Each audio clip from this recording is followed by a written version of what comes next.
नमस्कार.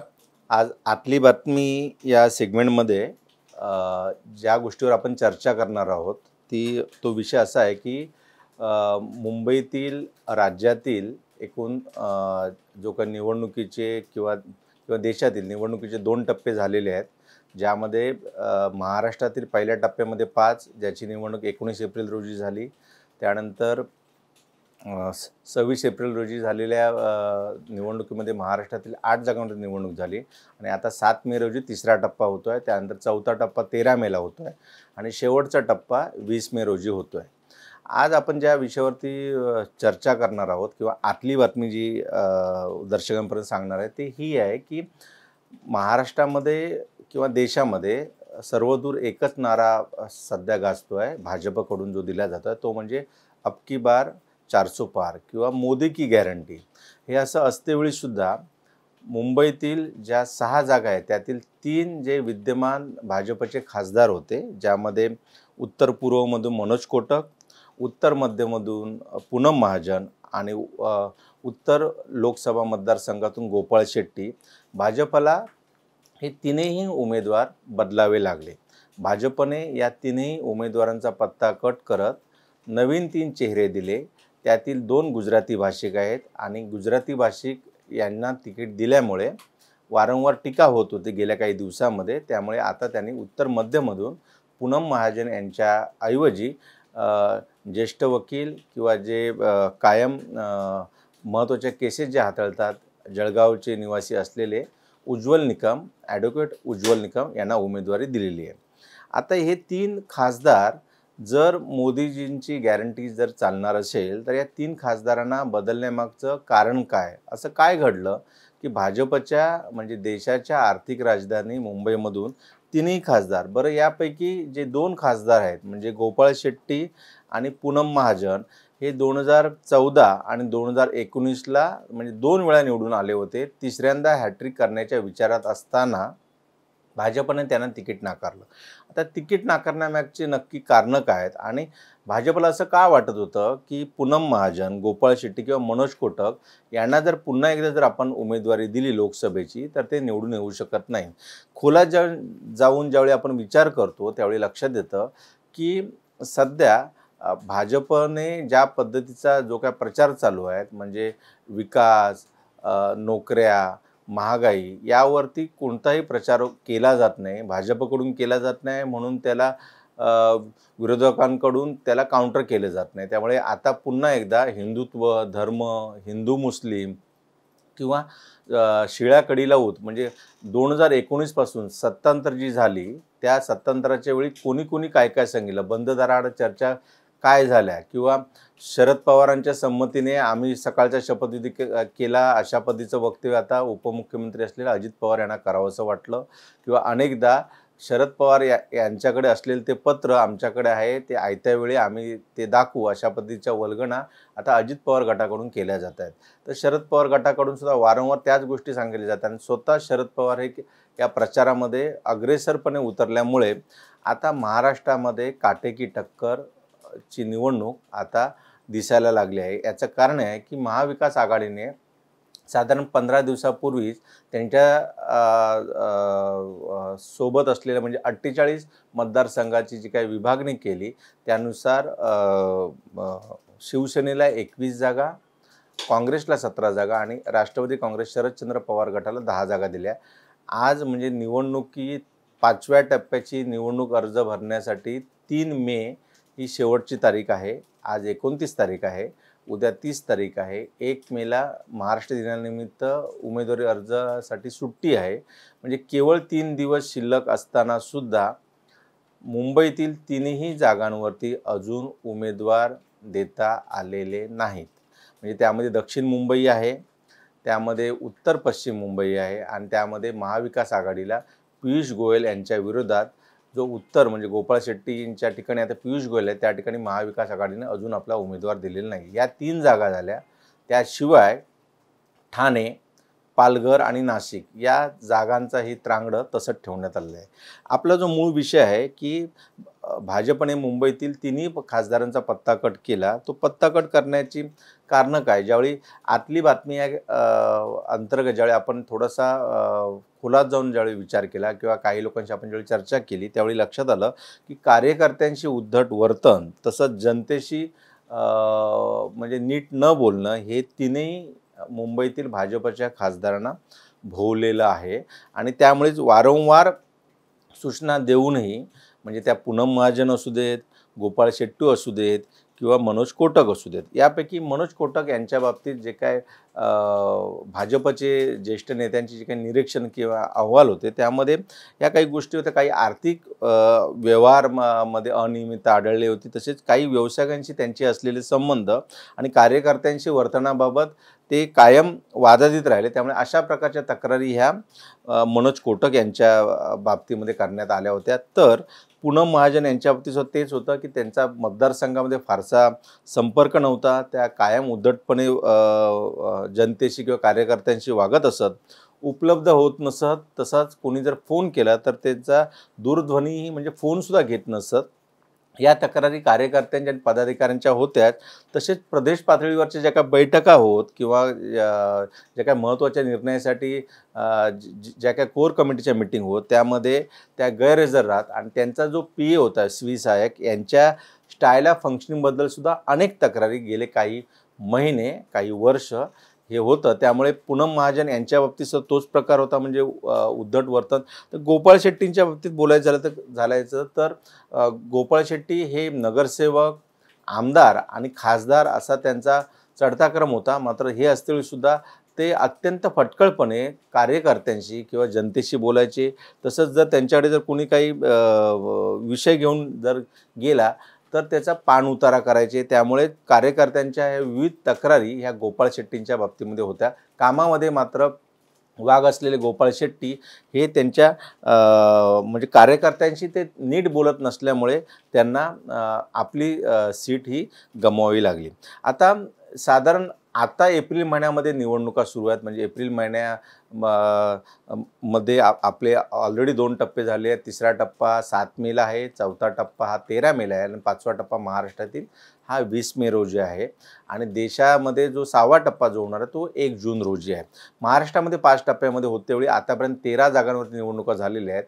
मात्र 3च्या 3 म्हणजे मुंबईमध्ये ज्या 6 जागा आहेत त्यापैकी 3 जागेवरती भाजपचं कमळ फुललेलं होतं. त्यामध्ये उत्तर पूर्वमधून मनोज कोटक. आता मनोज कोटक यांना 2019 मध्ये लॉटरी लागली असं म्हटलं चुकीचं ठरणार नाही. कारण 2019 मध्ये विद्यमान खासदार असलेले किरीट सोमय्या यांच्या उमेदवारीला त्यावेळी शिवसेनेसोबत भाजपची जी युती होती त्याने विरोध केला. त्यामुळे आयत्यावेळी नगरसेवक असलेल्या मनोज कोटक यांना किरीट सोमय्या यांच्याऐवजी उत्तर पूर्वमधून तिकीट मिळालं आणि त्यांनी त्या संधीचं सोनं करत ते पहिल्याच निवडणुकीमध्ये लोकसभेच्या निवडून आले.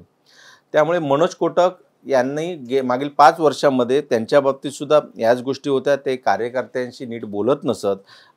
जनतेच्या बाबतीत ज्या काही तक्रारी असायच्या त्या नीट ऐकून घेत नसत. तसंच जे फायनान्शियल काही विषय त्यांच्याशी निगडीत होते त्याच्या तक्रारी या वरिष्ठ पातळीपर्यंत गेल्या होत्या. त्यामुळेच मनोज कोटक यांचे तिकीट कापल्याचं सांगण्यात येतं.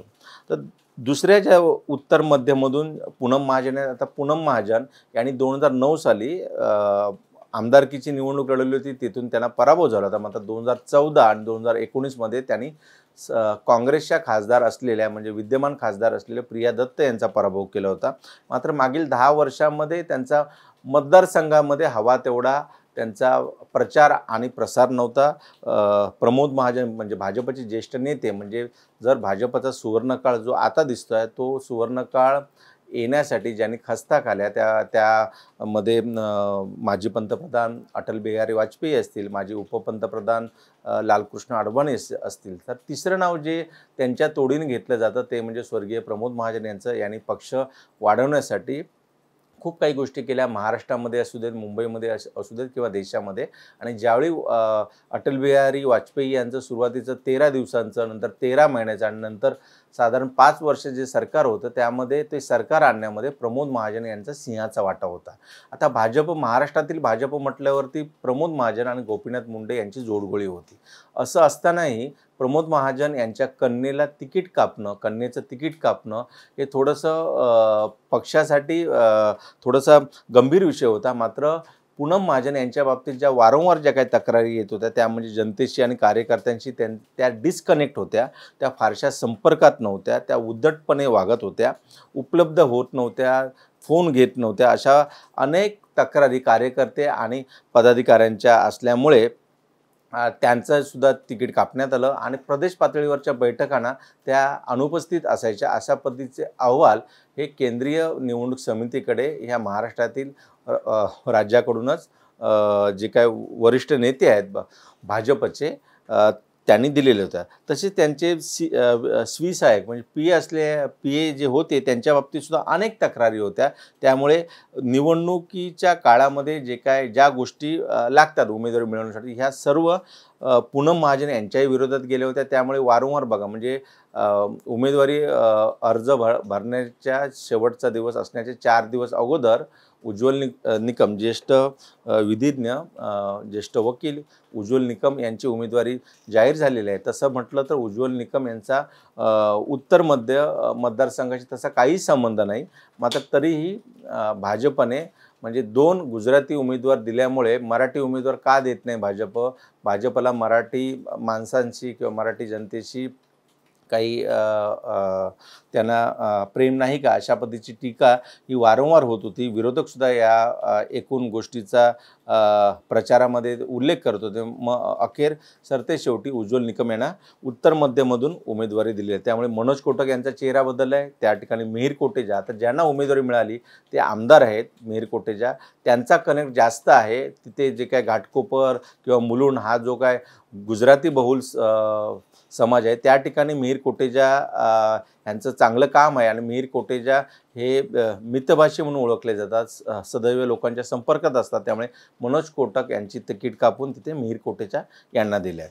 आणि सगळ्यात शेवटचा म्हणजे सुरुवातीचा जर मुंबईपासून जर आपण म्हटलं दहिसरपासून जी मुंबई सुरू होते तिथला सर्वात पहिला मतदारसंघ जर आपण म्हटला तर तो उत्तर लोकसभा मतदारसंघ. येथून 2 वेळा गोपाळ शेट्टी हे साधारण 2.5 लाखाहून अधिक मताधिक्याने निवडून आले होते. मात्र तिसऱ्यांदा त्यांना तिकीट दिलेलं नाही. तिकडून केंद्रीय मंत्री असलेल्या पियुष गोयल यांना उतरवण्यात आलं. पियुष गोयल यांच्यासाठी एखादी सेफ सीट भाजप शोधत होते. त्यामुळे सुरुवातीच्या काळामध्ये पियुष गोयल हे दक्षिण मुंबईतून उभे राहतील अशा काही चर्चा होत्या. मात्र त्यांनी उत्तर हा जो लोकसभा मतदारसंघ आहे तिथून गोपाळ शेट्टी यांच्या ठिकाणी त्यांना पक्षाने उमेदवारी दिली. गोपाळ शेट्टींच्या बाबतीमध्ये सुद्धा तेच होतं. जसं मी म्हटलं की नगरसेवक आमदार खासदारकी मिळाल्यानंतरही ते लोकांमध्ये असायचं. मात्र ते फार उद्धटपणे लोकांशी बोलायचे. तक्रारी जर काय कामं घेऊन कोण आली तर त्यांच्याशी ते नीट बोलायचे नाही. अशा प्रकारच्या तक्रारी ह्या वारंवार ह्या पक्षश्रेष्ठींकडे जात होत्या. त्यामुळे कार्यकर्त्यांचे उद्धट वर्तन हेच मुंबईतील भाजपच्या 3 खासदारांना भोवलेलं आहे. दुसरी एक गोष्ट होती की साधारण सप्टेंबर ऑक्टोबर म्हणजे आता एप्रिल महिन्यात 6 महिन्यापूर्वीपासून या सर्व खासदारांचं जे 2 टर्मपेक्षा जास्त खासदार निवडून आले आहेत त्यांचं प्रगती पुस्तक बनवण्याचं काम महाराष्ट्रात सुरू होतं.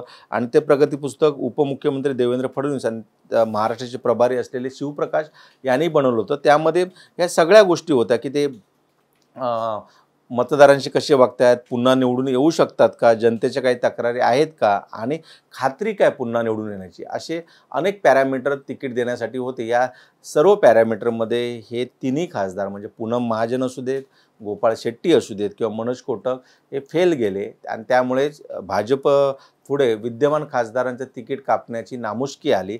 फार म्हणजे देशभरामध्ये भाजपने नवीन चेहरे दिले आहेत. मात्र मुंबईच्या बाबतीत जर बोलायचं झालं तर प्रमोद महाजन यांची कन्या असलेल्या पूनम महाजन असू देत किंवा नगरसेवक आमदार आणि खासदार असं साधारण 40 वर्ष राजकारणामध्ये भाजपशी एकनिष्ठ असलेल्या गोपाळ शेट्टी यांना सुद्धा यावेळी तिसऱ्यांदा लोकसभेचं तिकीट न देता त्यांना नारळ दिलेला आहे. तर मनोज कोटक जे अल्पावधीतच हे नगरसेवक नंतर खासदार झाले. मात्र मनोज कोटक यांची जवळीक हे विद्यमान मुख्यमंत्री असलेल्या एकनाथ शिंदे यांच्या एका सहकार्याशी जास्त जवळीक होती. ही जवळीक त्यांना भोवल्याचे वारंवार सांगितले जात आहे. त्यामुळे कार्यकर्त्यांशी उद्धट वागणं, त्याच पद्धतीने मनोज कोटक यांना काही आर्थिक व्यवहार आणि व्यावसायिकांशी संबंध हे सुद्धा भोवलेलं आहे. एक गोष्ट मात्र नक्की आहे की मोदींची गॅरंटी अशा प्रकारचा जो काय भाजपकडून प्रचार होतो आहे.